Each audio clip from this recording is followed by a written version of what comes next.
Hello there. I am so glad to see you tonight. I'm Kat Hobson. I'm your host for tonight, and you are listening to Fate Mag Radio. But that is so not true. You are listening to Paranormal Experience with Kat Hobson.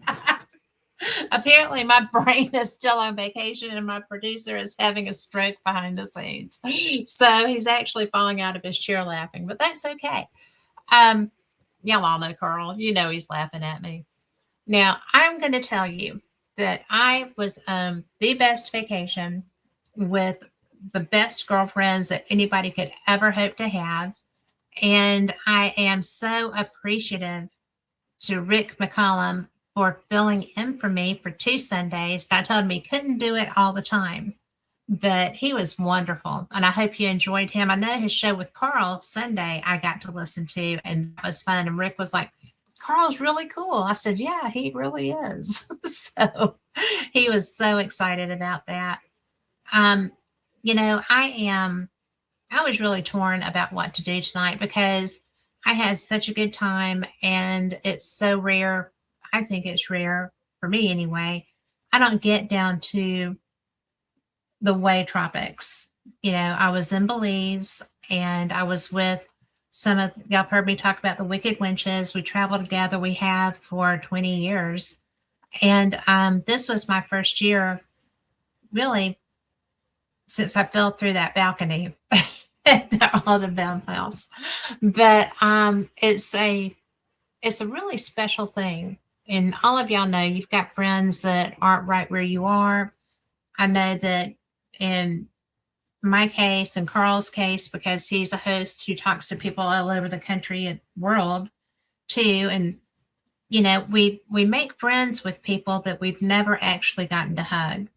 And that's a real special place to be. And I think that when you get the chance, I think that's why we like Paracons and, you have, in my case, UFO conferences so much, because there's so much that, you're actually getting to meet them. You're actually getting to see them, people that you haven't seen in years, especially after COVID, when we started being able to go out into conferences and stuff again. That makes a big difference. And I had uploaded a lot of files into my Google Drive, and when I tried to download them to my laptop, I can't get them over into our studio. And that is an operator trouble. That's not StreamYard's fault, because trust me, I love StreamYard. But this is strictly me, I'm sure.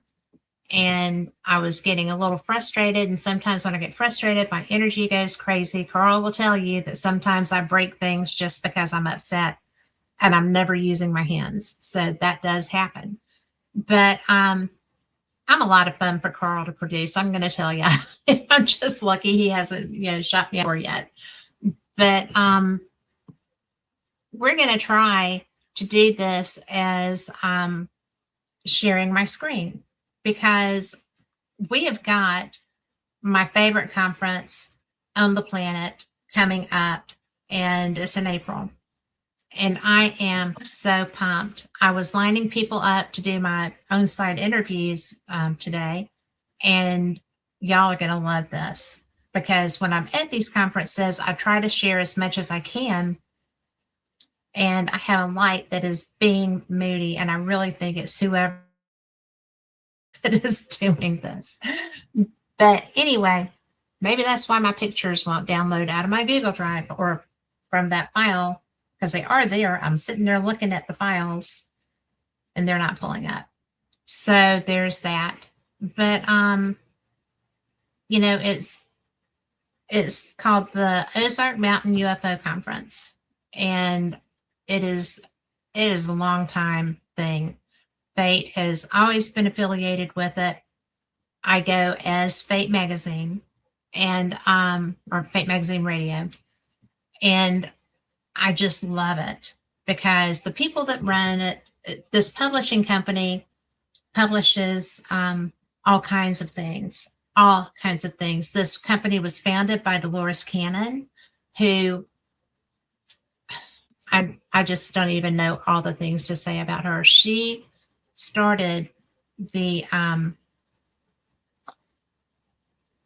I guess I did get bent out of shape. I'm just a little bit discombobulated. But we're going to pull her up because she deserves to have this stuff right. She was amazing. And her daughters are continuing in her vein. She started a particular kind of hypnotherapy. I have a lot of friends who do it, but it's almost like a quantum experience. And she specializes in past life regression, and her career as just a hypnotherapist was right at 50 years. And she was pretty amazing. She has written so many books. She is really she's really somebody who has inspired so many people. One of my favorite things that I've ever seen was a YouTube video from her, and it's called Manifest Your Dreams Now. And it's from Wake Up Humanity. Nothing is impossible. She's a full-on manifest your destiny person. And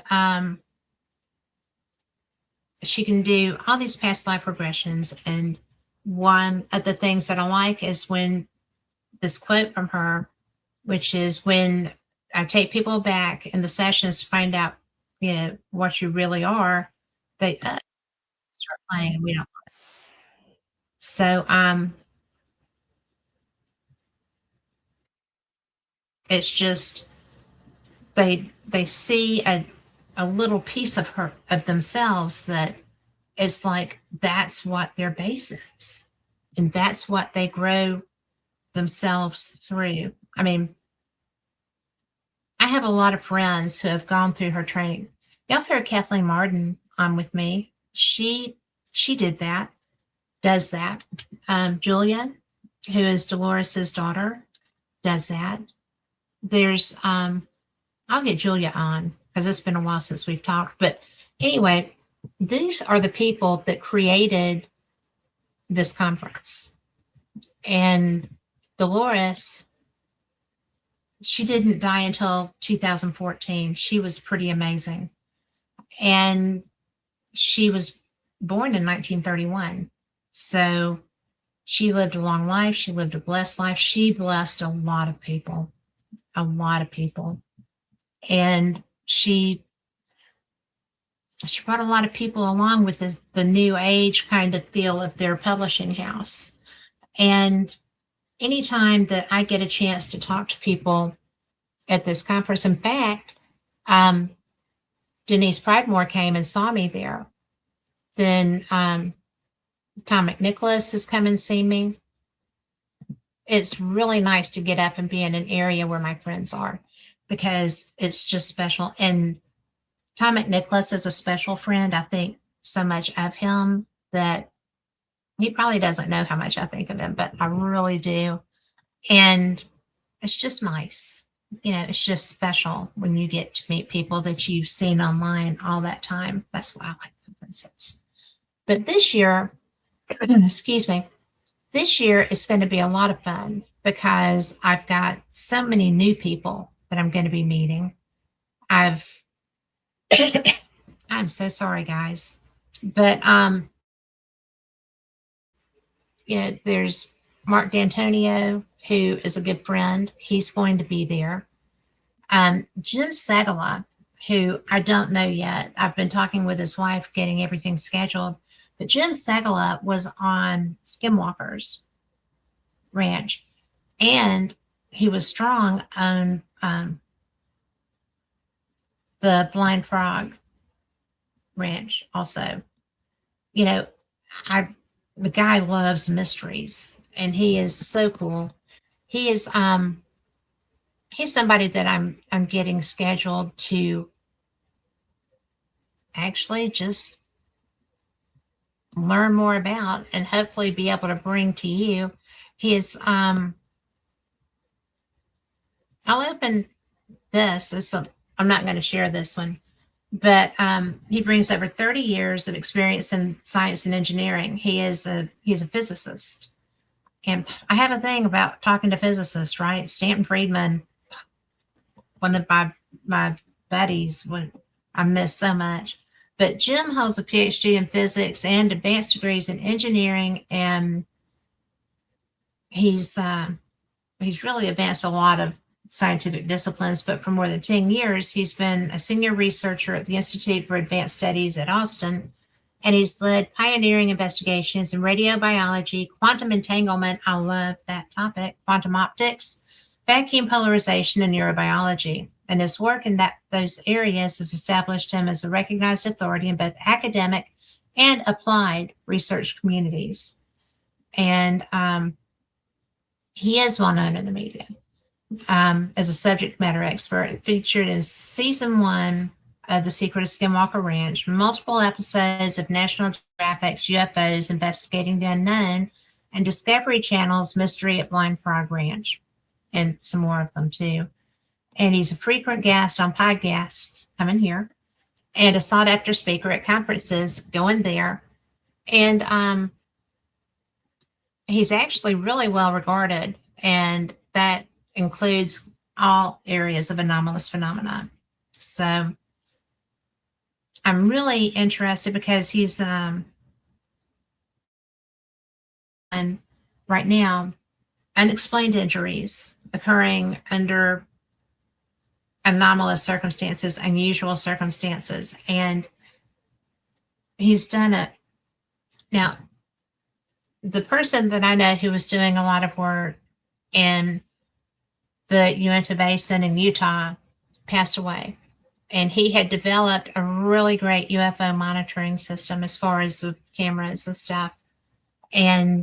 But apparently Dr. Segala's research centers on comprehensive 3-year studies in the Uinta Basin.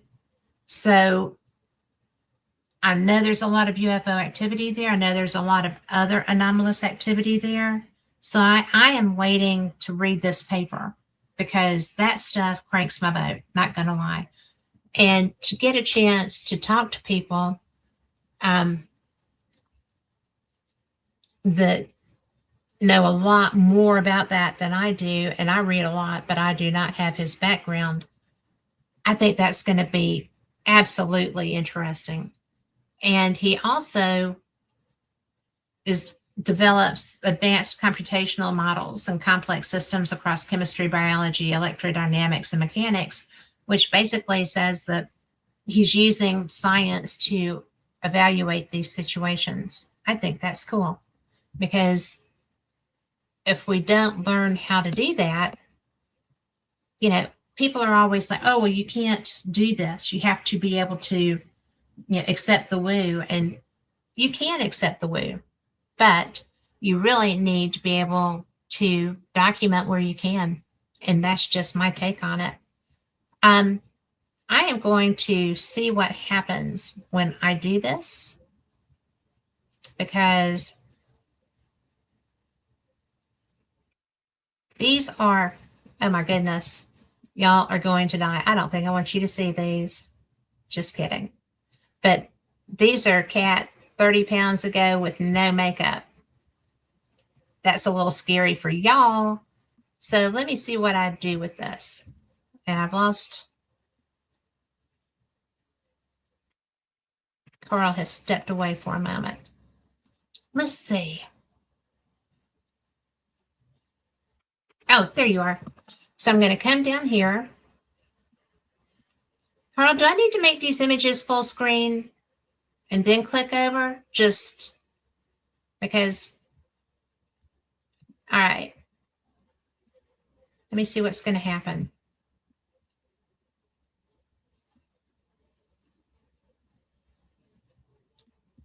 I need to get to where, because they were set up in a slideshow and they are just files because they didn't download appropriately into this.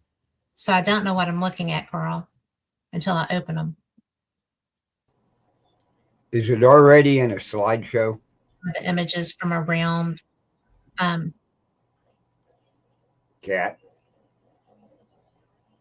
Is it in a slideshow already? You guys, y'all are so amazing. Thank you for being patient. Hey, Cat. And, I could sing and dance, but A, I don't have on shoes, so I might not be the best dancer with actually barefooting is a dance. So, Carl, I think this might be a fiasco, but we're going to try. Now,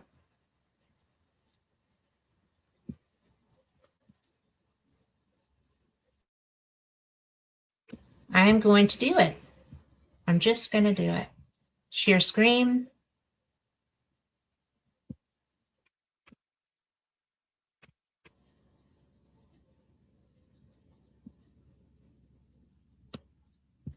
Well, I don't want to share the windows. I want to share my actual screen.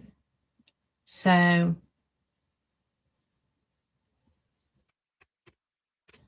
I'm confused. Carl's trying to guide me here. Cat, can you hear me? What do I do? Okay. Is your file set up I as a can't hear you at all. slideshow? Can you hear me? Are you muted? No. No. Everybody can hear me and see me. Can you hear me?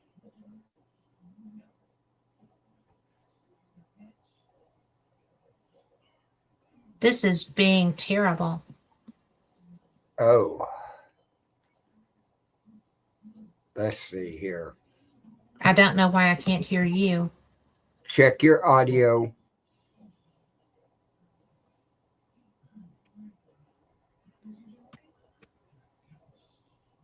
Yeah, Anthony, you can hear me, right? I'm trying to help Cat here. And this is a really great picture. She was hearing me earlier. This one I don't could know just tell you why. says slow, dumb dogs, fast kids at play. So there's that. Carl, Cat, can I you think that I am going to Can you hear me? figure something out here. I think that I'm going to talk about the people that I know who are coming to this conference, the people who have come to this conference in the past, who are some of my heroes. And one of the things that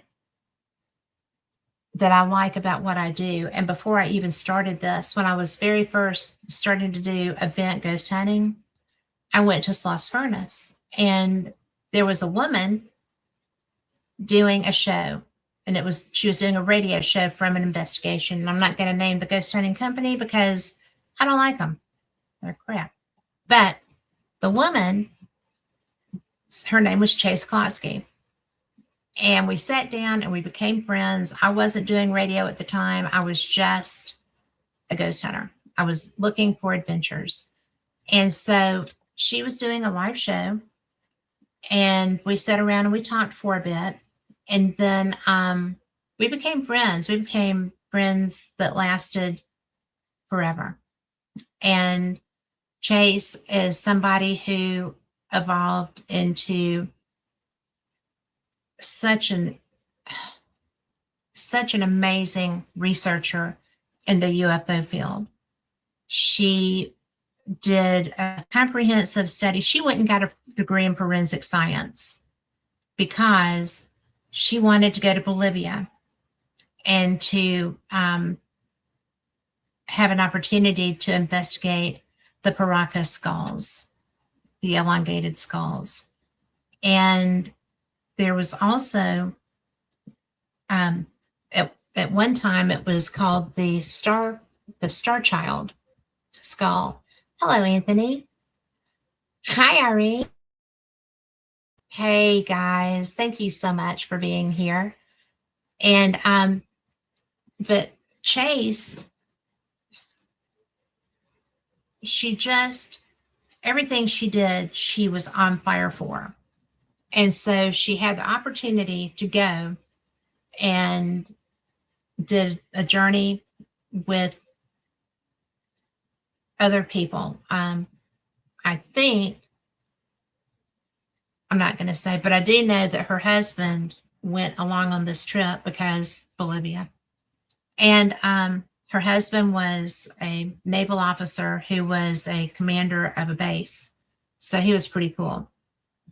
But they did have problems with Chase being kind of accosted by military people there.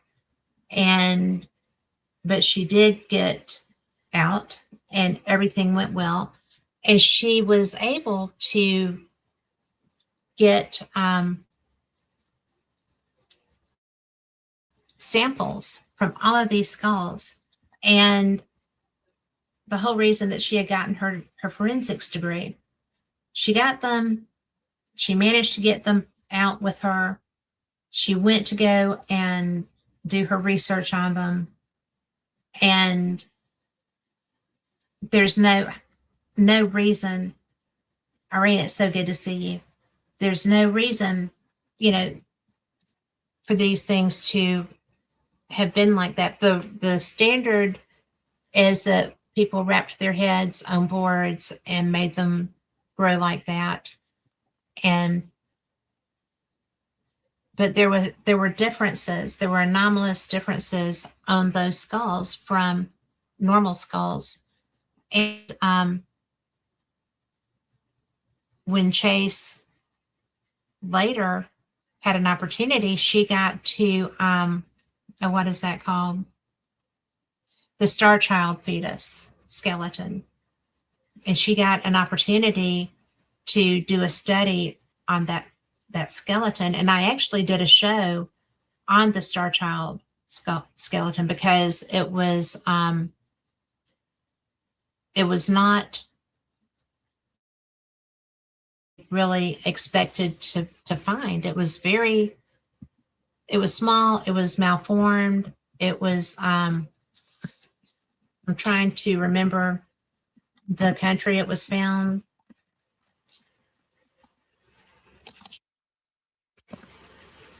But the Star Child skull. And so it's part of a malformed human skull of a child who likely died as a result of congenital hydrocephalus, and got a lot of publicity after a paranormalist, Lloyd Pye, claimed it was of extraterrestrial origin. Now, I'm trying to find where this was actually found, but the skull was very unusual, and it did look like somebody who had that problem. And the cranium exhibits all the characteristics of a child who died of congenital hydrocephalus. And the cranial deformations were the result of accumulations of cerebrospinal fluid within the skull. Well, the testing was different when it was done in a dentistry forensic DNA lab in Vancouver than it was when other people tested it. So it's really one of those things that you don't know. But the actual shape of the Star Child skull is in the body of other creatures like that are found in Mexican deserts. And nobody knows what those are. It's just amazing. I'm not an expert on that, but I have talked to enough people to know that it's a bizarre thing. And it's really,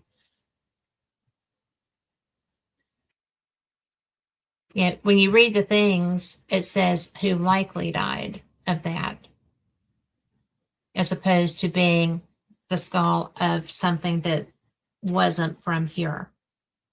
And I guess either way can take your breath away. So, buffering problems and my video stopped moving. So that doesn't surprise me because this is a strange night and there's a lot of energy. But thank you for letting me know that. But I just find it interesting because there's so many places that these anomalous oh, I'm moving now. Yay. But there's so many places that these anomalous findings occur. And I find it very interesting that so many of them are in Central and South America.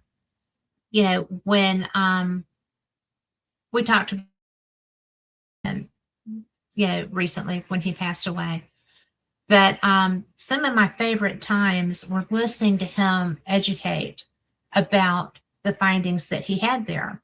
And they included like the Nazca lines. He saw them before people were, you know, before they were a thing, before people were flying a lot. And, you know, because things that he read, he went to go look at. And then he'd go home and he'd work, make enough money, go find something else that he found anomalous and he wanted to look at. But the thing that got me when I would listen to him was that he saw these things when other people probably couldn't. And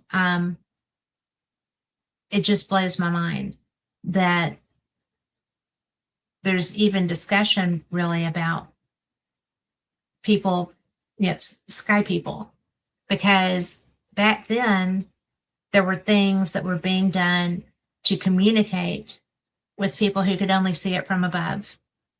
And yet we're supposed to think that this stuff never happened and never was, which is kind of short-sighted.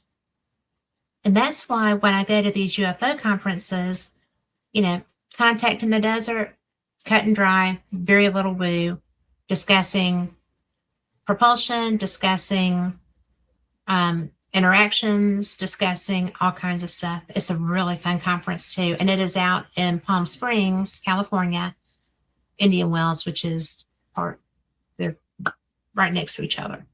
But it's a great conference too. But the reason that I like Eureka Springs so much is that you can be sitting down to dinner with the speakers. They're right there with you to interact with. And, you know, Richard Dolan and his wife Tracy are some of the nicest people I've ever met. And they're just there. You know, one of the most fun things that I've had happen was walking into a room when Richard and Linda Moulton Howe were doing we're airing a show. And to watch these people, they are such good friends. To watch them interact together is a freaking riot because they're funny. And they have so much in common because they've been working together for so long that it's almost like, you know, like me and Rick McCollum. You know, we finish sentences every so often. We argue like brother and sister. We, you know, want to smack each other upside the head every so often, not very often. But, you know, when you find that camaraderie, especially in the fields that they're in, I mean, paranormal is one thing. Ufology is a whole different kettle of fish because there's a lot of ridicule. The harder people fight to keep you quiet, the more truth there is in what you're trying to say. And I have found that to be true all the way through this stuff. There are people that will back down and go away, and then their story is lost. And then you have people, a man named Calvin Parker, who recently passed away, was the Pascagoula UFO incident. He and his friend Charlie And that was not something you talked about in Pascagoula, Mississippi, way back then. And he went to the, because he thought that, I mean, there was blood. They were bleeding from what was done to them. And so he thought that he was dying. And he made Charlie Hicks go to the police and file a report, which was terrible because they were both skipping out on work and lost their jobs. But he wouldn't be quiet. Calvin would not be quiet because he knew something terrible had happened to him, and he needed to get documentation of that. So that was, sorry, dog stuff, but that was something that he had to do. And he kept quiet. Once they filed that report and he was being ridiculed, he just disappeared. He went silent until he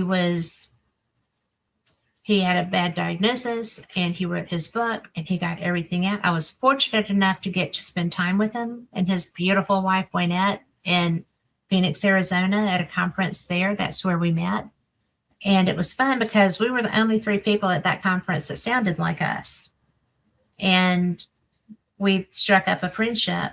And that was also where I got to know Mark D'Antonio. And he just thought they were charming too. So we all, spent time together. But, it's so rare that you have somebody who is actually physically harmed with documentation from an ET experience. And they were that. It was so scary for him. And until he died, he absolutely did not do anything to risk having another experience. I don't even know how frightened he must have been for that to be the case. He finally wrote a book about it, and that's where we met, was where he was presenting about that. But it was, he was terrified. And I think that, when our insides start being on the outside, right, then you've got something to contemplate. And it's so rare in my experience of listening to people share that, for there to be such a physical manifestation injury from ET interaction. You have people, Chris Bledsoe, who has this stuff happen to him all the time. I've talked with him. I've seen his videos. I'm not close enough to get up and experience that with them yet. But he videos ETs around his house, or UFO ETs too, constantly. And the way Bones talk, it shines light on things that we just find answers to mystery. Yeah. When we actually start having motivation, when we start having physical manifestations of this interaction, it becomes a lot more real, and we start getting a lot more serious with it, in my experience. I just think that it's so bizarre that it takes that. And people that have this happen to them are so quiet most of the time, because when they come forward, people are so unkind to them. They belittle them, they ridicule them, they think they're crazy, or say they think they're crazy. How many people has our government plowed over when they come forward with something? Not as much now, but it's been pretty rough for a lot of people. And when I have the chance to talk to people at these conferences, and I'm going to go ahead, because my friend Mark D'Antonio is going to be at this conference in April, and I'm going to pull up, let's see, what is that? Oh, Eureka. And yeah, it's funny because people that are going to be there knew I was going to be trying to talk about this stuff about the conference. And so there's that. But y'all heard, if you, excuse me, if you heard my interview with Stephen Bassett, when he had forgotten what time it was, forgot that he was coming in, he was all kinds of wigged out. He was doing his interview on his cell phone, and we had half of his face, or he was sideways. It was such a riot, but good information though. And so he is going to be one of the keynote speakers when I get up to Arkansas. And I'm so excited about that because I like him. He's so smart. He's absolutely smart. He is actually one of those people who is trying to legislate to get this information public. And I think that's pretty cool because he's very smart. He is making it be a workaround, and I think it's so cool.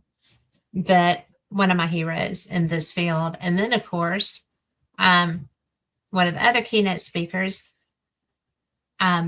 Nick Pope, has been advertised as being one of the primaries at this event. He is ill, and he is not going to be coming.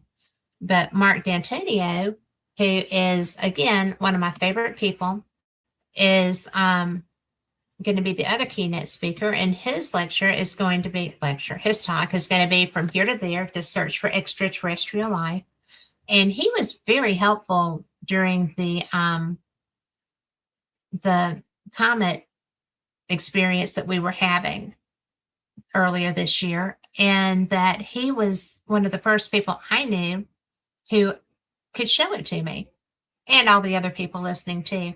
Mark is a radio host as well. He's got his shows on Wednesday. I think he's moving back to Sunday, but which means that anything I get with him is going to be a pre-record for the next.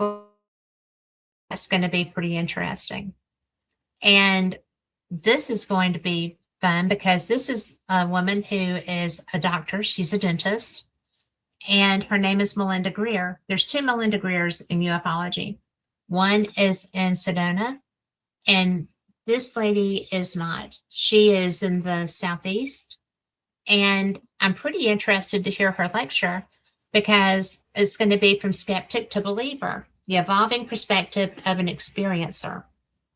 And I find that just because somebody has an experience doesn't mean they trust that right off the bat, right? Because we're conditioned to think, oh, well, there's something wrong with us. We've lost our minds. Oh, I must have hallucinated this. I must have been dreaming. No way was this a real thing, right? So I think that for a medical person to have an experience and come through it, that is going to be an interesting presentation to hear, because I have no idea what she's going to say. And I'm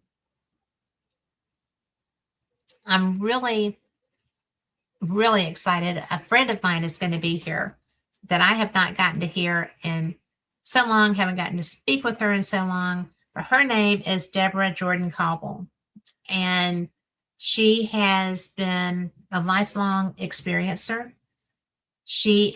Her talk is going to be Extraordinary Contact, Life Beyond Intruders. Her book is called Intruders. And there are a lot of times that people talk about a phantom pregnancy, and that happens a lot with experiencers. And so I think that it's going to be interesting because she had a pregnancy experience, and she's open about that. We will be talking about that. And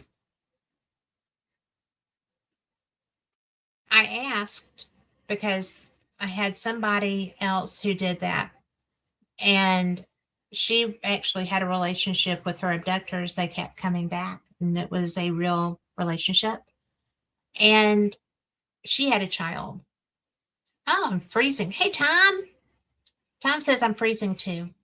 but actually I'm in a sweater, so it shouldn't be too bad. But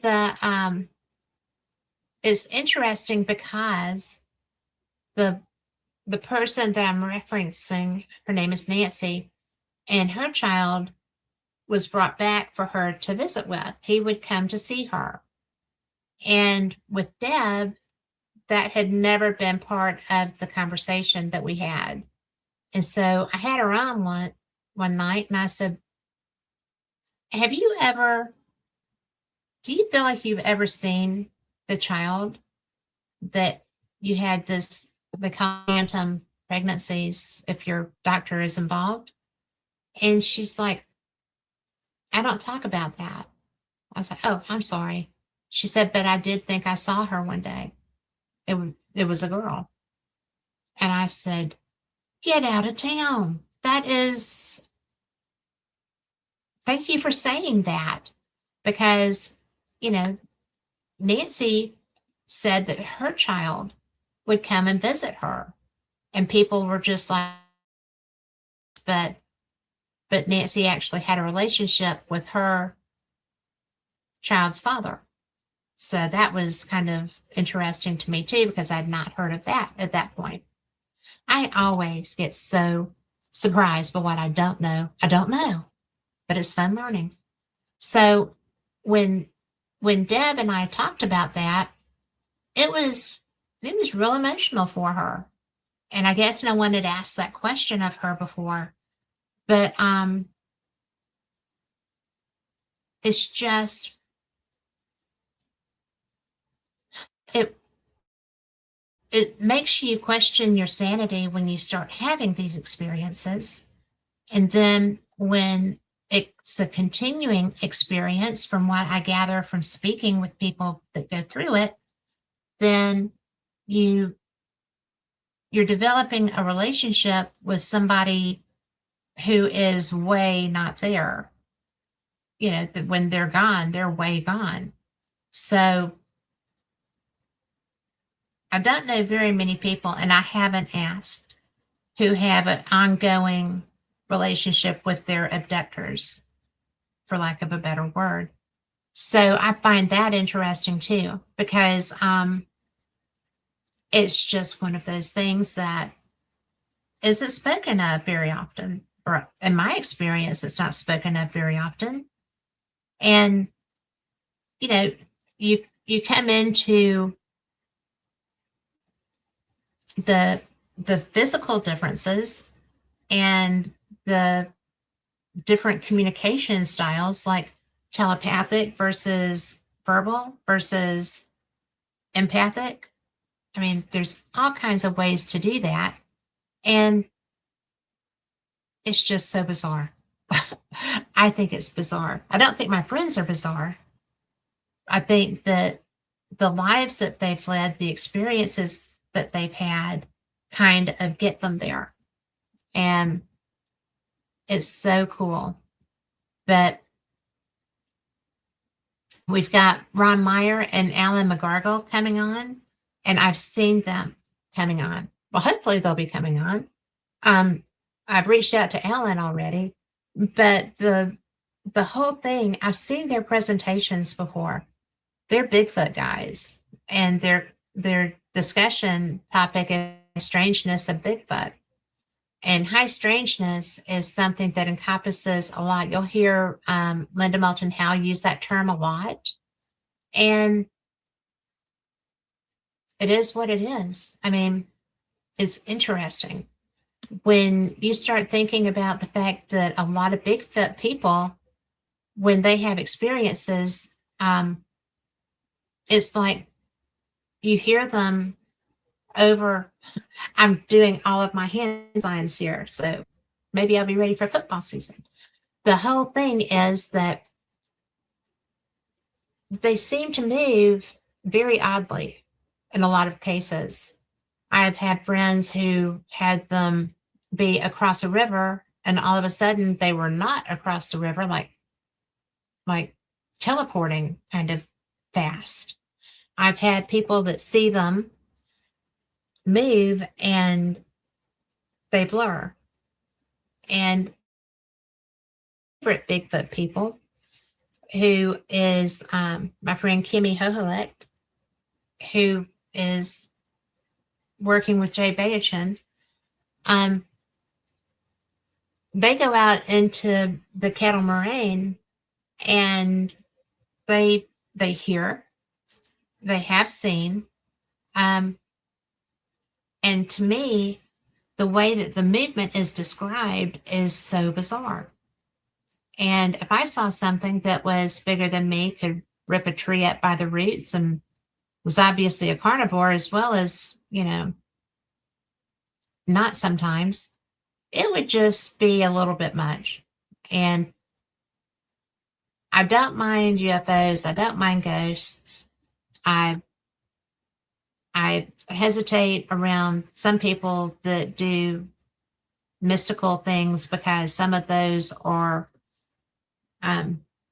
intention determines the outcome of that. And if somebody has ill intent, if it's not somebody I know really well, I'm not around them when they're practicing that. But something that is, in a lot of cases, at least 7 feet tall, that can move on a dime. I mean, they can just stop on a dime, they can just take off and be gone. I do not really want to go find that.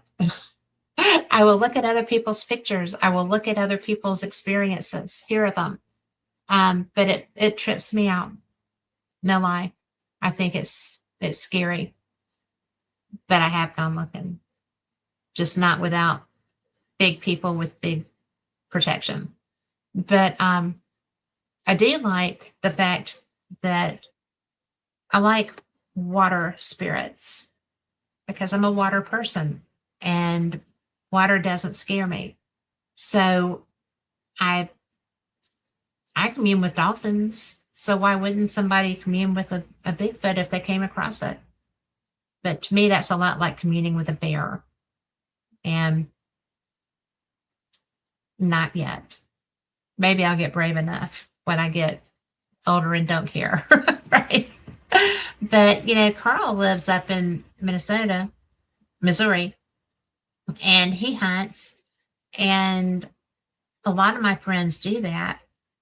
And, oh my gosh, Anthony Lewis just said, understand when you see fold itself in half, then disappear. Yes, that would trip me out. But I've heard that. Have you seen that, Anthony? Because I'm curious now. Just put it in chat. But, I have seen things in the water I didn't understand. I didn't know what they were. And I don't scuba. And very rarely do I snorkel anymore, because snorkels make my brain freak out, the sound. But I love the visions. I love the visuals of it. So sometimes I just suck it up and do it anyway. But there's so much that we don't know. And, my friend Rick, who y'all got to listen to the last 2 Sundays, was diving. Oh, yes, he saw the shadow in the forest do that. Holy snap, Anthony. That's cool. What area were you in? Or what state were you in? But Rick was diving off Key West and felt something come up and bump him, and turned around. It was a grouper as big as he was. So I know that my friend Max Hawthorne he loves to dive and he loves to fish for those, and Goliath groupers. And Tom McNicholas, I did not know you were a 3-time certified scuba diver. You are full of surprises. And Anthony said he was in South Carolina. I believe that in South Carolina, because I have seen things in North Carolina that I can't explain. And that's not that far away. My daughter lives in Charleston. So I'm planning on getting down there and doing a little bit of exploring too. The ghost hunting's good, but I think that the cryptid hunting would be too. And we go into the mountain areas of North Carolina. Anthony, my husband, plays poker, so we're in the Cherokee area a lot. And I have had experiences there that I couldn't explain. And I've also had experience with the Thomas Divide lights, which were interesting. That's probably my favorite non-spirit experience that I've had, because they came across the divide to me, and that was bizarre. It made me a little nervous, but it was cool. So it's interesting. I have not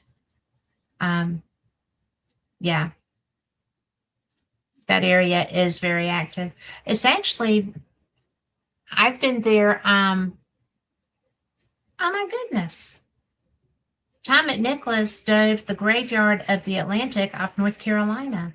You are going to have to come on and talk to me about that, Tom, because I would love to have that conversation. But besides, you're due to come on anyway. But one of the things that I find is that no matter, I mean, a lot of things are relevant to time of year if it's something that's like an anniversary date or something like that. But if I'm doing outdoor things, experiences, and they're really affected by the time of year, then I worry that environmental or atmospheric issue that's creating the effect. And you kind of have to be able to rule that fact out, that possibility out, because it's hard when you are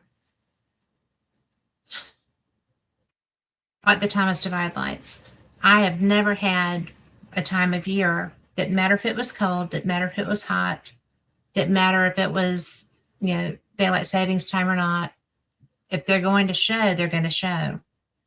And I find it odd that I see them often, but one of the rangers who works at the station there at the park entrance almost didn't believe me, because she said that her kids had been trying to see them for over 18 years and had not ever seen them. And I have never gone there looking and not seen them. So, I mean, yeah, I have Native American heritage, but they obviously do. They live on the reservation and don't see them. So am I just there at the right time? Is there something about my energy that pulls them? I don't know how to explain that. And I'm not finding a lot of background evidence to support either way in my research. So it's just so bizarre. And Anthony, if you are in North Carolina or South Carolina, what region are you? Well, the mountain area, but like, are you toward Georgia or? Because I know that when I lived in Georgia, we had things in our woods that were scary. I lived on a farm, and it was like 168 acres, and I didn't go in the woods at night because I didn't really like them in the daytime if I was by myself either. There was a lot of stuff there. And I used to, not the least of which we had a stalker for a while, but I would just be sitting there and feel like, well, I am just here and by myself. And I heard a panther scream, and something killed one of my dogs, and that was horrific. But I don't talk about that very much. But it's just crazy the things that you get into when you start getting off into woods. And I'm an urbanite. Except for in Tennessee, I've lived in a city or near a city. So when I went out to the country, I was all excited. I thought, oh, it's going to be so beautiful. It's going to be so quiet and calm, and nothing is going to be, weird. There's no, people just straggling around stone trying to find money or whatever. And it's just like, oh my God, it is so not quiet and calm. The country is very loud. And Anthony says, also best once is when you hear your own name called and you're the only one around. Been there, done that. Once in the woods, a few times in my house. The woods one freaked me out. Didn't like that at all. So, and it's really funny. I'm actually very brave when it comes to my investigations because I try to have a controlled environment. I'm just doing my thing. I have had familial spirits call my name here, but I've not had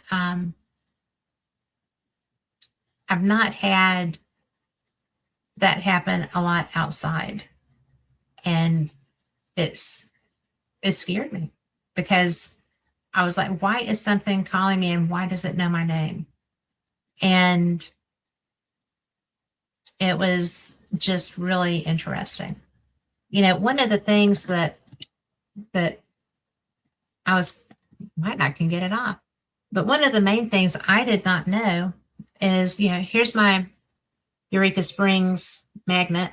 I have a whole slew of magnets. I love them. But I did not know that Bigfoot is a big deal there in Arkansas. So last year, when I was there with my partner in crime, Lori Dorsey, who, by the way, you are not going to see in chat tonight because she is on her way to her place in Gulf Shores. I converted her. She bought a place. But, it's so interesting to me that they're everywhere, not Lori's, Bigfoot, because I don't know one area, and Carl, you may, but I don't know an area that doesn't have Bigfoot activity of some type. I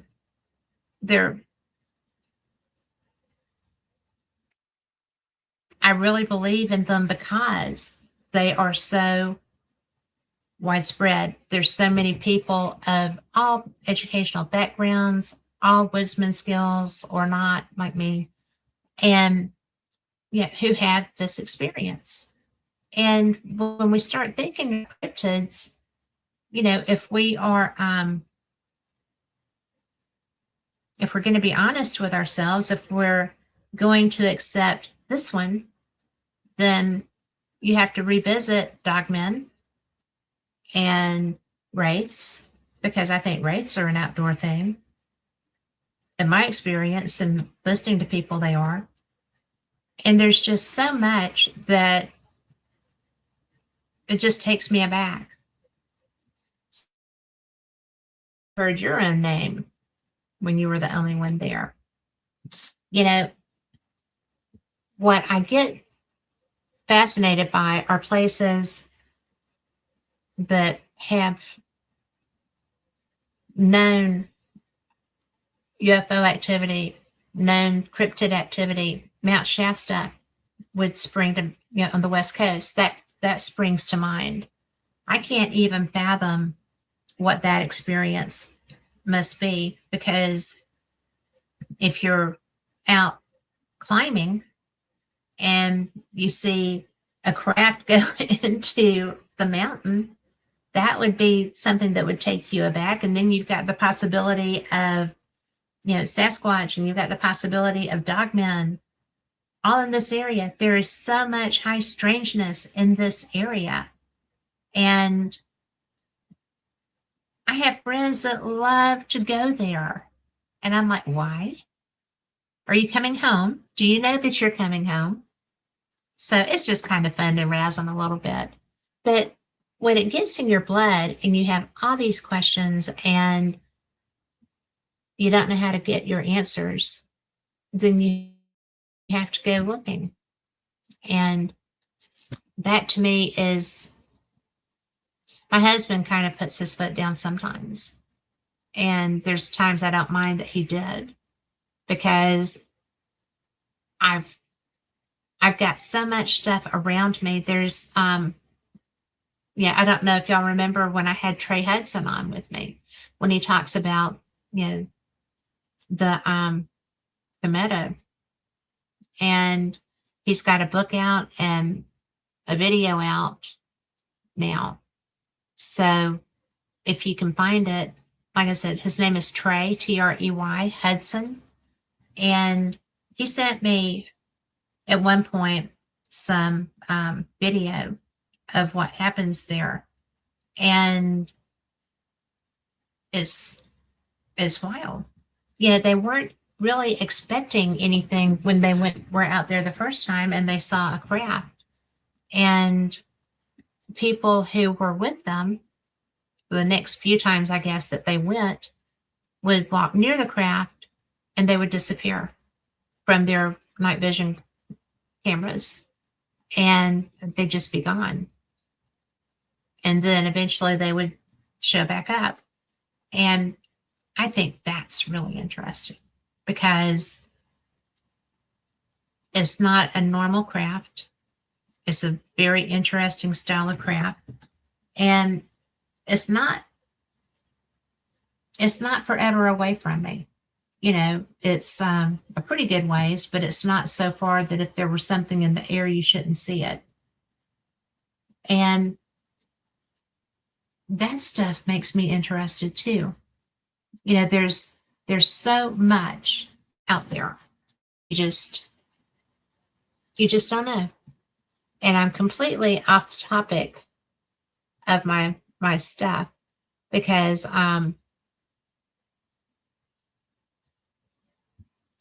you know, I'm really all about this conference. I'm so excited, guys. I mean, got my flights, got my room, got my car, got all the stuff ready to go. Got my, I don't have my sidekick going with me this time because she is all about getting to that beach. I don't blame her. I love getting to that beach too.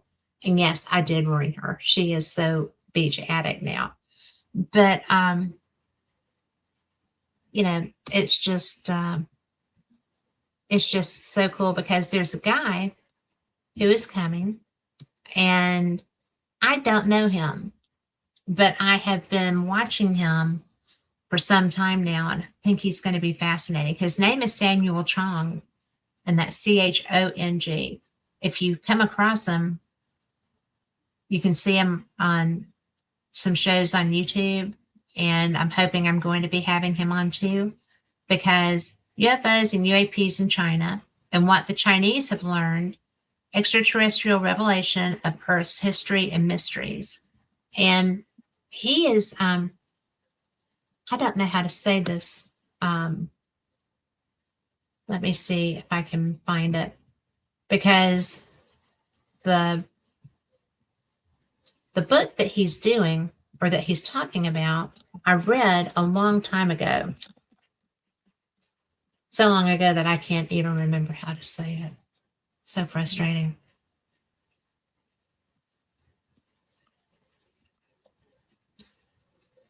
Oh my gosh, I still don't know how to say it. Thiaouba. I mean, prophecy. And somebody sent me this not that long ago. And I was like, oh, that's interesting. I'm going to have to learn about that. And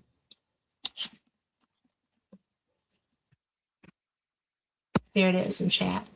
But when I started reading it, it's very mystical and very interesting. But it's relevant. It's just absolutely relevant to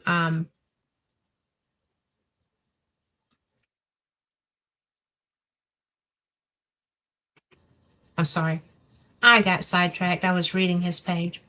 But you can find them you can find all these people on Facebook and you can reach out to them if their topic. Go up there to Arkansas and participate. It's such a good conference, but it's just amazing. You know, when I was so lucky to be able to call Stanton Friedman my friend. And he was a physicist. He was the original Roswell civilian researcher. He wrote so many books. He was a physicist. He was smart. He was funny, very dry, and Canadian, and just one of the best people I've ever known. And I was so lucky that he liked me and wanted to teach me and had patience with me, because not everybody does that is in a scientific profession. And, it's, I have some friends that are very direct and they'll catch me by surprise. They're like, do you really understand what blah, blah, blah, blah, blah, blah, blah, blah is and how that works? And I'm like, mostly. What you got? Educate me. And Mark D'Antonio is the worst for that. He is so funny. We were talking about something one day and I was just like, well, but this does, but he was like, but are you sure? Yes, pretty sure. And so it always makes me go back over my homework again, because I'm like, oh, I hate it, because now he has 2 shows and they are both opposite my shows. And it's so hard to get him to skip because everybody wants to talk to him. So I'm going to sit him down and see if I can lock him in on something, because if y'all don't know who he is so much fun. And he is an astronomer extraordinaire, and he is one of the smartest people I've ever known. And that's saying a lot, because I think my husband is the smartest person I know. But it's so fun to talk to people like that. And they're not always user friendly, but they're always a good time. So if you get a chance to talk to Mark D'Antonio, you do that, because he is brilliant and he knows everything about a lot of stuff. He's pretty good on UAP stuff. He is the person that I first learned about USOs, unidentified submerged objects. And that's pretty much how Calvin Parker's experience began, because they saw, well, wasn't the object, it was the beings. Some people saw the creatures, aliens that came out of the craft swimming in the Pascagoula River under the piers that they were around, where the craft had landed by Calvin and his friend. So it's a bit interesting. That's not talked about a whole lot, but I was doing a presentation at a conference in South Alabama in Orange Beach, and I was talking about Calvin's particular case. And this woman, it was a nasty day. I couldn't believe people came from all over the Southeast to come and listen to that. It was a bad weather day. But this lady was like, do you know Calvin Parker? I was like, I do. She's like, well, is he still alive? I said, he is. He's still over in, the Pascagoula area.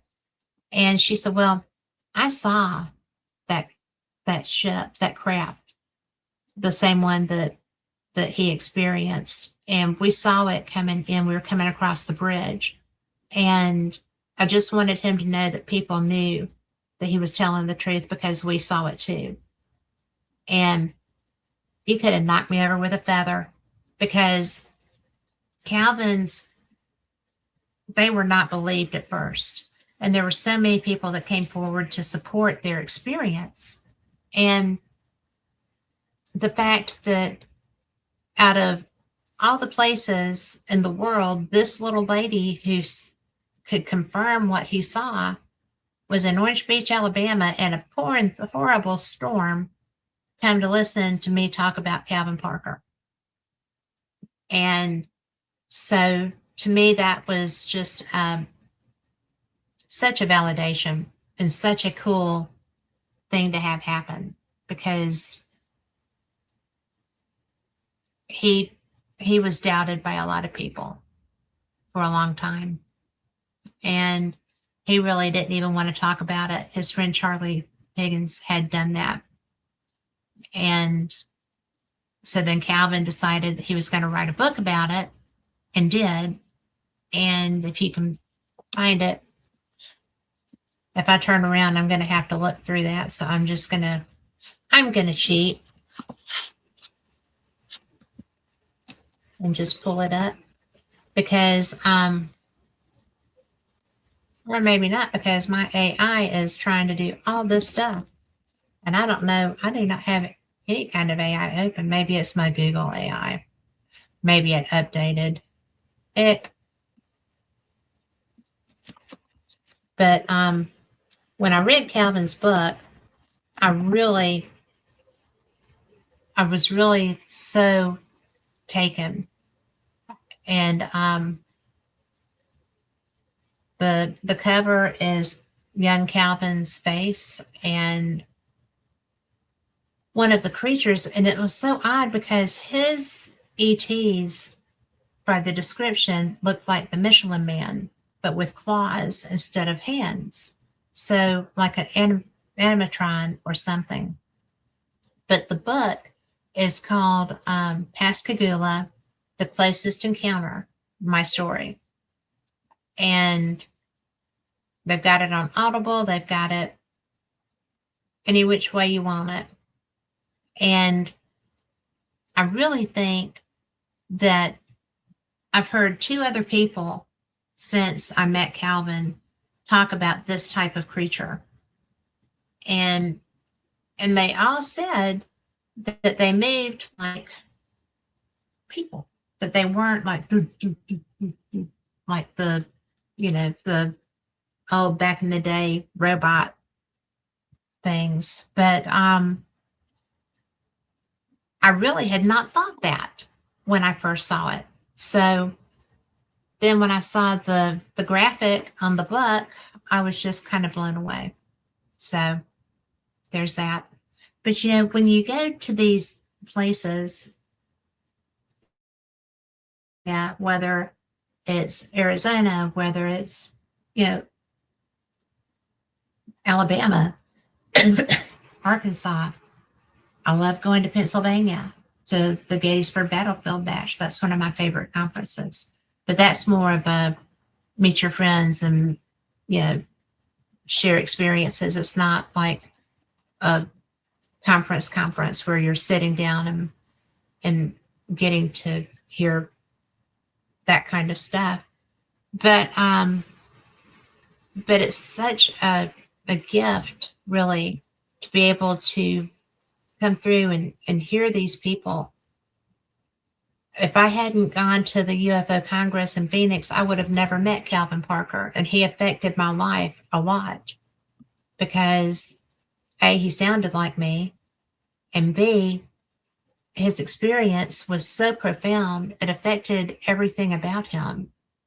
And his wife, Wynette, is one of the most generous, kind, and loving people, and she stood right by him through all of that. It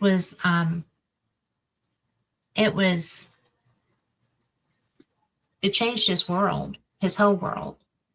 And, there's actually now a monument to him and his experience there in Biloxi area, in Pascagoula. Yeah, it's in Pascagoula, but they're all right there together. So, but it is funny how something that he thought was so god awful that Charlie was trying to hide it. Calvin's like, no, we have to go to the police. This is real. This happened to us, and we're hurt. We have blood on us. We have to go to the police. And the way that he lived his life was straight up honorable.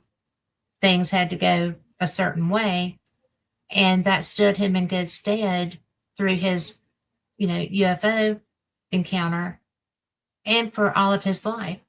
Because when he came forward and wrote his book, and Philip Mantle, who is in England, got him to do that. And if you don't know who Philip Mantle is, Google him. He is one of the nicest, most intelligent humans I know. But he he published Calvin's experience. And that's when Calvin decided to do that, that was so healing for him.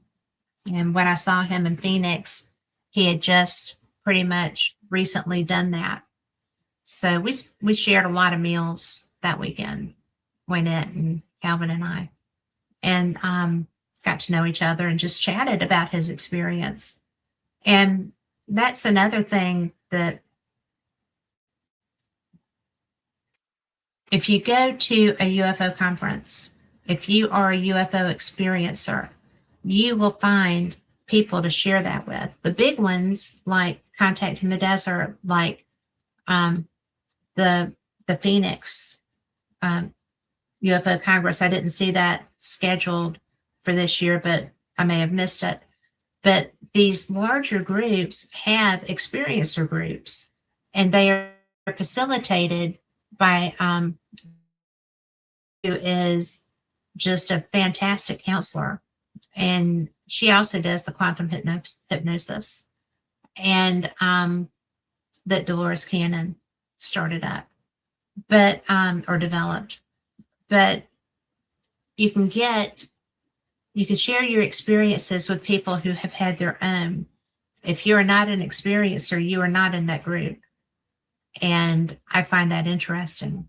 You know, I found out that, you know, when they talk about the implants that people get, that's a real thing, because I was not sure what I thought of that. And I thought, oh, well, that probably happens to a person who are there or whatever. And it's not just a person who are there. It's frequent.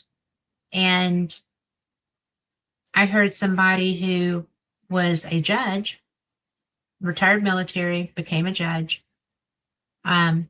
worked internationally as well as here. And he had implants in his leg, and he was a runner. And he found out about them because he was having trouble running. And so he went to his doctor, did an x-ray, and they found these pieces of metal in his leg. And there had been like little baby incision marks too. There's a scar. And so his doctor was like, well, what did you do? You know, but it affected his running. So that was something he had to take care of. But I found out that when I was in an experiencer group, one of the people had a drawing of their scar and showed where the metal pieces in their leg had been. And it was exactly what the other man had had. And these people, the other man was up in, you know, the Midwest, and these people were out in the desert and had the exact same experience with the exact same scar, because I saw both, you know, images and the same material in their body.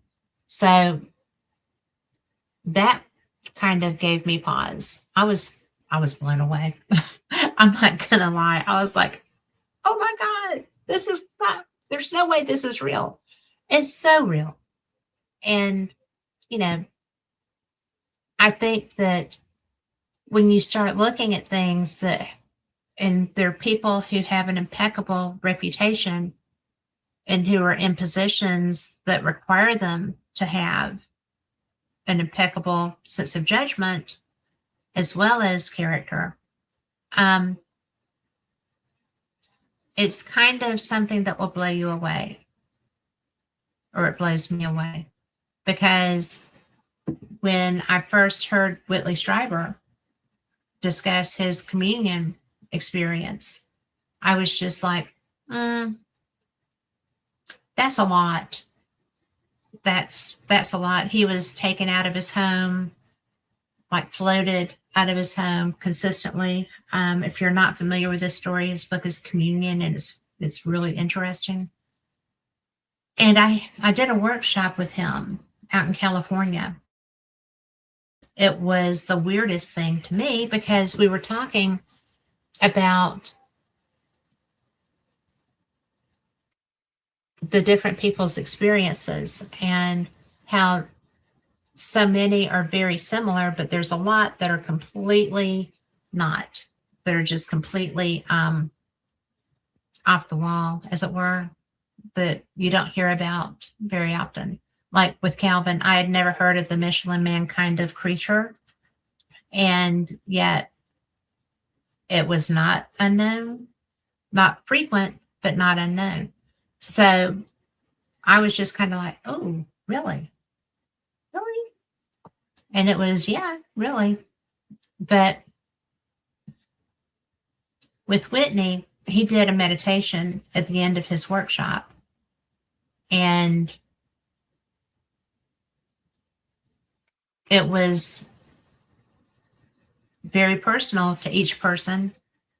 And it was to just kind of open yourself up and be ready to experience whatever, whatever you came up with. And I don't do that real well in public.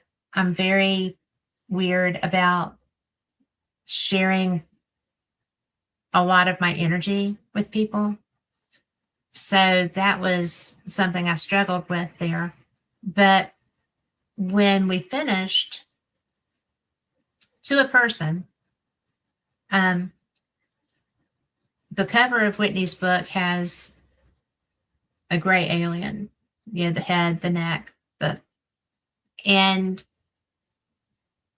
I've not really encountered that species personally. And yeah, even though Al back there, who is being bashful right now, but he's pretty close.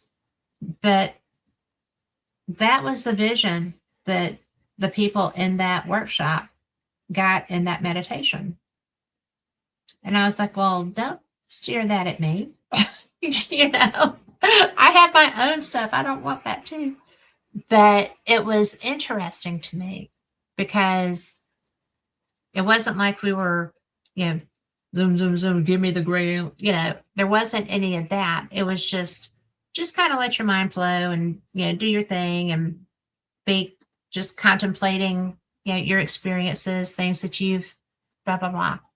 And I went up to him after that workshop and I was like, this is not my experience, but this is what I saw. He said, well, that doesn't surprise me. They do like to make themselves known. Well, okay. But that's something else too. If you're going to be doing something where you're meditating with other people, you still need to be able to shield and kind of control your environment, which doesn't mean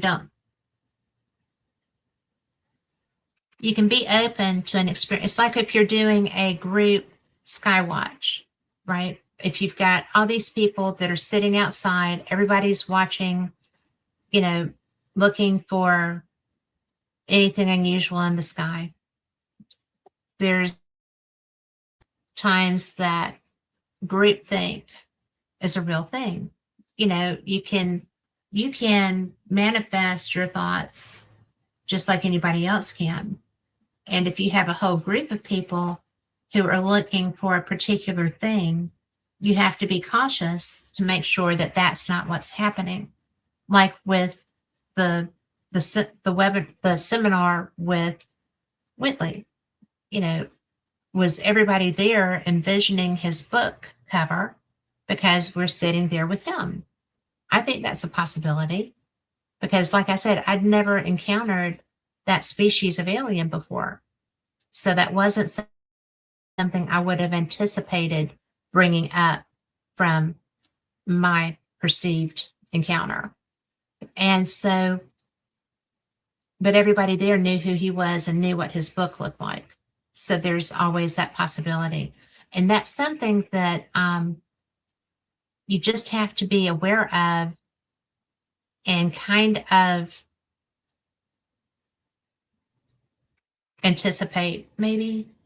But like if you're outside, you're in a desert somewhere or just an open field and you're doing a sky watch with friends or a group of people, and you have a perception of what you think a UFO is going to look like. And everybody there does, because maybe in this group you've been talking about the different craft and what's normally seen or whatever. It's easy to group think that. And because we're humans and because we have energy and because a lot of us do have manifestation abilities, even if we don't know it, we can do that. So always sign up for the Skywatch, right? But also always keep yourself centered while you do that. Because getting a chance to actually see something is the best. Sometimes it's scary, but it's the best. And also, when somebody tells you that what you saw isn't what you saw, just say thanks and walk away. Because I've had that happen with an expert who, I live where there is an air refueling wing. We're just going to set this up. I see refuelers often. You've got this bay's open, or the nose is, and they've got the connection. And so they're moving together while they're being refueled. What they do not look like are two illuminated barrels that are just flying in tandem without a connection. Well, I was sitting outside and I had not seen Starlink at this point, right? And stop me if you've heard this, not really, because you probably have if you've listened to me for years. And if you're new, you haven't. But the whole thing was so cool because I want to see Starlink. I've never seen Starlink. I'm so excited. I see these two barrel-looking things flying in tandem. They're staggered like that. So I'm thinking, oh, that might be the air refuel. But that's not. They're too big. They're too round. They're too perfect. So, and yes, I am looking forward to that. But the weird thing was, when I was in Phoenix, my friend Mark D'Antonio and I were sitting there talking, and a guy brought up his cell phone with a video, and it looked just like that. And Mark, who's a video expert, told the guy that was Starlink. There's only two. Yes, I have a Band-Aid on. I'm not going to flip you off. But only two, not connected, moving in tandem in consistent speeds.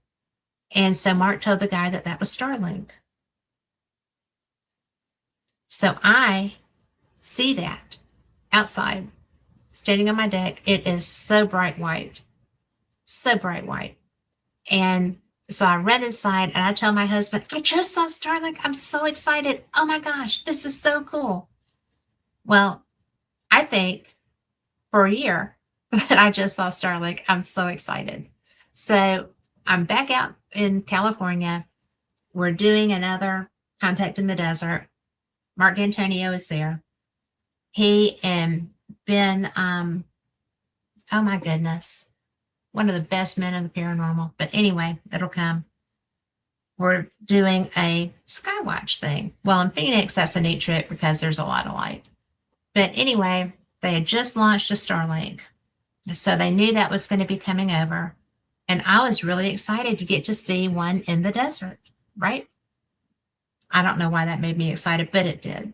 So I'm sitting there and I'm watching it. And there's like 26 of these little lights that are just solid line, just moving like that. No variation, no anything, just a straight line of little lights. And I'm like, oh. So I went over to Mark. I said, that's not a Starlink, is it? And he was like, yeah. I said, so, but there's a lot of them. He said, there's always going to be at least 26, 22 to 26. And I'm like, You tell that man in Phoenix that the two that he had on video were Starlink. And I was so excited because I had seen Starlink. And he was like, no, it would never be just two. I was like, you told him that. And he's like, no, I didn't. And I said, well, all righty then. So I came home and I told my husband, I said, that wasn't Starlink that I saw. I saw a Starlink. That wasn't it. And I'm very disappointed because now I don't know what to think. And so it was just like, wow. So always trust yourself. Even if somebody is an absolute walking genius who knows everything there is to know about, propulsion and astronomy and astrology, and, he is an astronomer. He is probably the best astronomer I've ever followed, paid attention to, known. But it was really disconcerting because trust yourself. And so I do want to know, Tom McNicholas, you're talking about the Disclosure Day. Have you watched The Age of Disclosure on Amazon? Because I watched that and I thought that was one of the best films I've ever seen. I knew the people in it, so that probably made me a little prejudiced. But I was surprised that there was so much information there because we are so, there's still, plausible deniability and stuff like that. But I am blown away that, and every bit of this had to be approved by our government. This was not just a random private film because every bit of it was classified until apparently it wasn't for this. And so when I'm watching it, I'm like, oh, wait, why is he saying that? How is he saying this? And that was for most of the people in it because they all operate under non-disclosure contracts. And Tom, you have got to watch that. It is really my favorite. I love it. And it's all stuff that I've been hearing. And if you've been at UFO conferences, you've been hearing this stuff too. And if you haven't been at UFO conferences and you just hear the ever so often person, one of the television shows talk about these things, you've heard it too. And it's just so wild because all of this stuff, that's why I feel like we are going to either be having an event of alien interaction, or they're just going to come out and give us everything because they almost did in this film. And I'm sitting there and I'm watching Leslie Kean, who is just one of the most brilliant reporters on the planet, talk about things, and I'm seeing people that are my friends who are saying stuff that last I heard they weren't supposed to be talking about, right? And I'm just like, oh my God, are you serious that you can talk about this in public? Seriously. And it's Lou Elizondo is somebody who I'm surprised is able to say what he says. And I do know my opinion. I'm not going to say I know. I'm going to say my opinion. Just safe side. But when he came out and went public, I felt like that was the kickoff of disclosure, real disclosure, because this was a military man who had gone into the private sector and was discussing what the military had kept very close. I think that's a good way to put that. And he was, nobody did anything to him. So I was kind of waiting for that. And my friend Chase Klotsky, the woman that I told you was doing the broadcast at the ghost hunt at Sloss, turns out the radio show that she was doing was Fate Magazine. She was the host of Fate Magazine before me. So anyway, so she and Lou were friends, and she was doing a lot of work with him prior to all of this stuff getting really talked about. And so I'm just like, get out of town.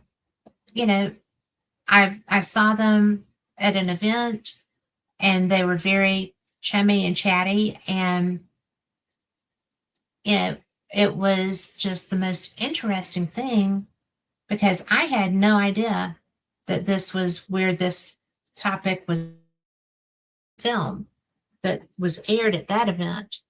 And there was a lot of information that was there. And it was just bizarre.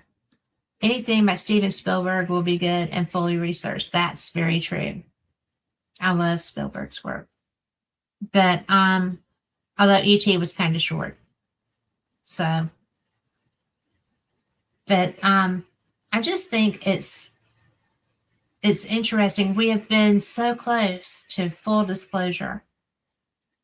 That word is a trigger word, right? We're waiting on an alien to be presented to us. We're waiting on a craft to be presented to us. That's what people are expecting as disclosure. And the film that we just watched on Amazon recently was disclosure. And it's not the age of disclosure. It is disclosure. You know, the things that were brought out in it that people are like, well, but this did this and this did that. Well, it's really there. And I thought it was very bold. Like I said, I was not anticipating the things that were being said there. When they shared the films from the hearings, you know, I always thought when they were doing the hearings on the Hill, when, who was that? Was it Nancy Mace? I don't think so. But when they said, you know, were there, you know, bodies, basically? Said, yes, there were. Oh, were there biologics, talking about in the crashes? Were there biologics? Said, yes, there were biologics. And she said, were they human biologics? She said, they were not human. And that was enough to, I mean, what else do you need, right?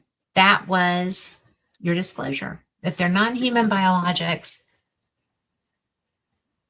I mean, there's not going to be pigs, horses, or cows in a spacecraft that crashes. So, yeah, that anybody that thinks that that's not full disclosure is mistaken, in my opinion. But that's just me. So, anyway, I hate that my light went out. It's driving me crazy. So, you know, what do you think? I mean, we've got people here in chat. We've got people that are listening, and you can reach out to me on Facebook and share your thoughts on this too. But, you know, I really think that we're living in such a cool, wicked cool time. And, you know, we've got Steve Bassett, he is going to be, like I said, the keynote speaker in Arkansas. And he is one of the leading, petitioning on Capitol Hill for this full disclosure. So I can't wait to talk to him about this film, because I have watched him at conferences, and if there are authors who are sharing their experience or who are trying, he will help them with a publicist, get them in touch with somebody to get their information out there so that more people are exposed to it. He's helping them to help us.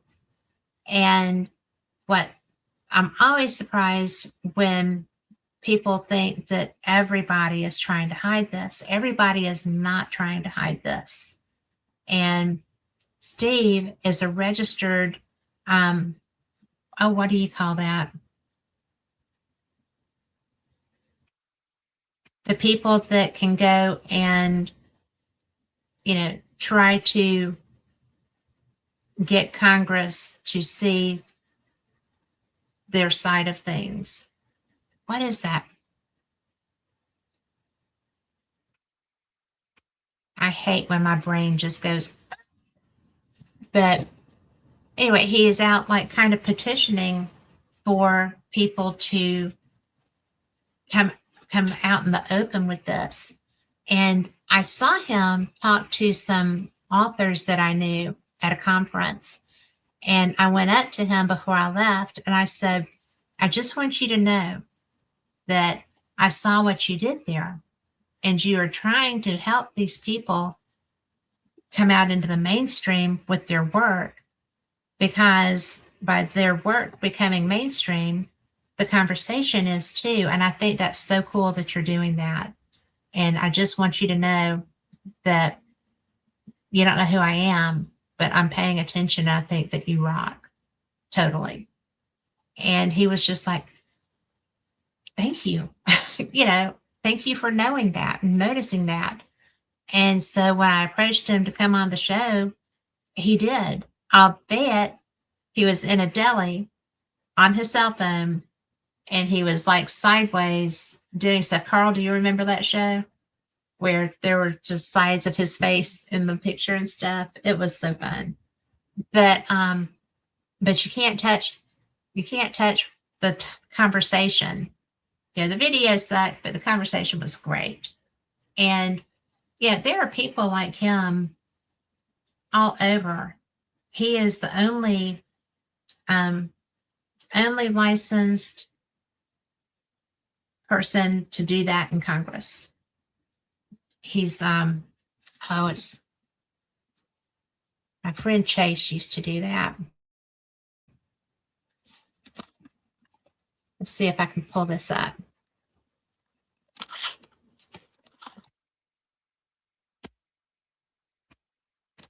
Just talk amongst yourselves while I sit here and type this in. To lobby. He can lobby.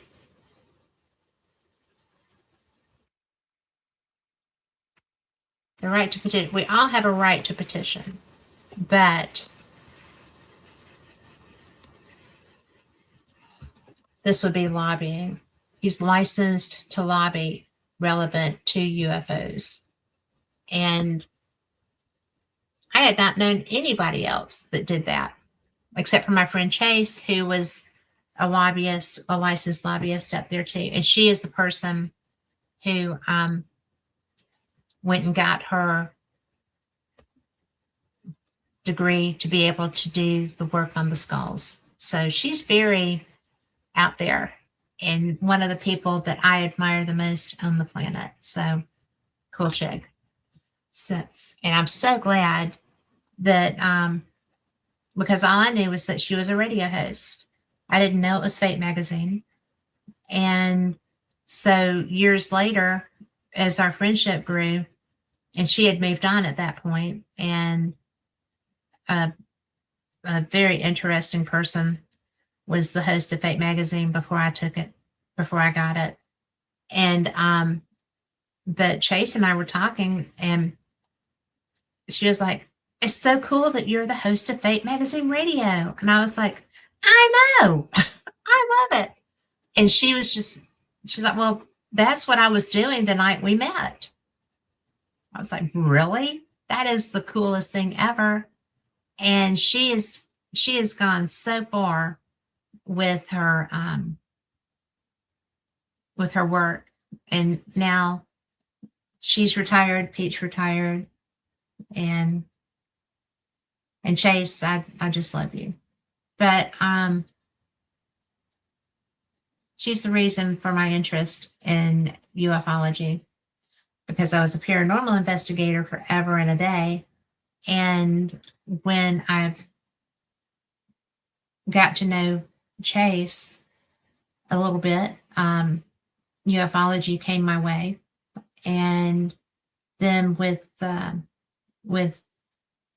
becoming the host of Fate Magazine, that opened a lot of doors into that topic that allowed me to talk to people that knew a lot more about it than I ever dreamed that there was to know.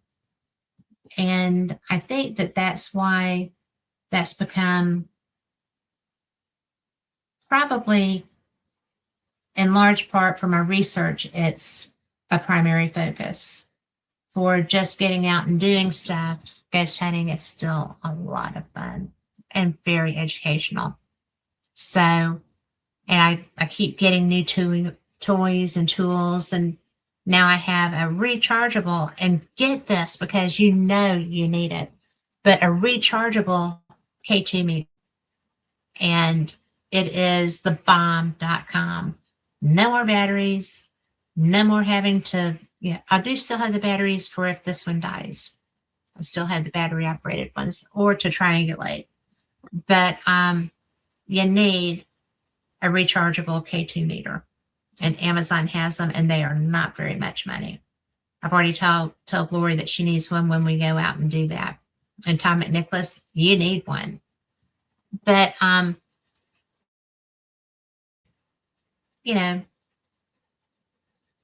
just so lucky. And this is the season for these events. If you want to go to a UFO conference, you will find one somewhere near you. I found one in Scotland. I did. 2 years ago, I was at the Scottish Paranormal and UFO Conference. So if you want to go and learn about this stuff, there are so many places. So many places. And, with the UFO conference that I'm going to next month, they're going to have vendors. They have people that do numerology charts. They have people that they're going to have people that do tarot. And one of the women that are part of the organizing of this said that she's looking forward to that because they have tarot sets that she's never even heard of, which she's worked at this thing forever. I don't even know what they would have that she wouldn't know of, but they're going to be there. And the vendors market is free to enter. You can do that all day long. And, the social media, there's Facebook, there's everything. Like I said, Nick Pope is not going to be able to be there. He is ill. So he is, they just said due to unforeseen circumstances, he will not be able to attend this year. But I hope he's there next year, because I had messaged him about, I emailed him with him today some about a show. And I did not know that he wasn't feeling up to it. So he is just going to be sitting this one out. And I think that if you get a chance to see anybody who is affiliated with Ancient Aliens, I have watched that show forever. I have participated in, I was media for the very first 2 Alien Cons, which was a definite treat and a blessing. And I appreciated that so much. And then they started kind of interfering with other things that I wanted to do, like travel.